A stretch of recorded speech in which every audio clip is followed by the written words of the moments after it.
We're counting down the hours before the polls open across Lindsay, and we line up to vote for who we want to represent us for the next 3 years. Today we have one final chat with federal member for Lindsay, Fiona Scott. So Fiona, we know you're local. You've been in the game for about 6 years or so now. Why should the residents of Lindsay keep you as their local member?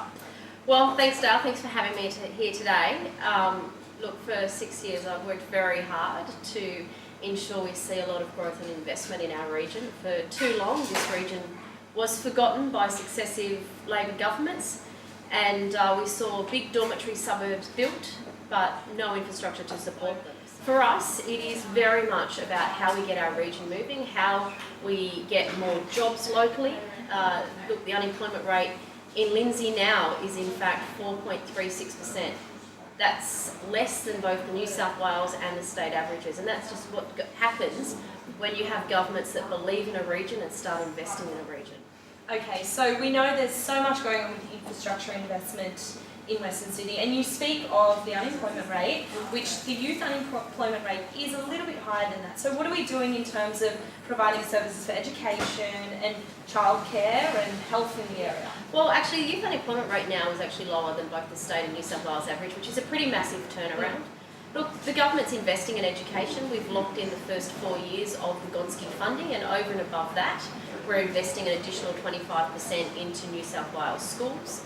We're now investing $4 million into services to help individuals with ICE and also protect our communities. Everything from primary health care, so services with GPs and people who are in the community with drug and alcohol challenges, but then of course another $600,000 that goes into the emergency unit of Nepean Hospital to provide more services and more facilities for both the local law enforcement and the local medical staff. Right. On that, the Nepean Hospital, so I guess there is an explanation, a reason why. So why has there not been a significant amount of funding for infrastructure for an upgrade? Well, there actually has been, Dale. There actually has been significant infrastructure investment in Nepean Hospital. In the past? Well, as you'd appreciate, New South Wales, the Nepean Hospital is owned by the New South Wales government. It is their asset. Yes. Now, once the Nepean Hospital has its full planning done, I guarantee you, knowing the New South Wales government, they will come to the federal government and ask for assistance and things like that, and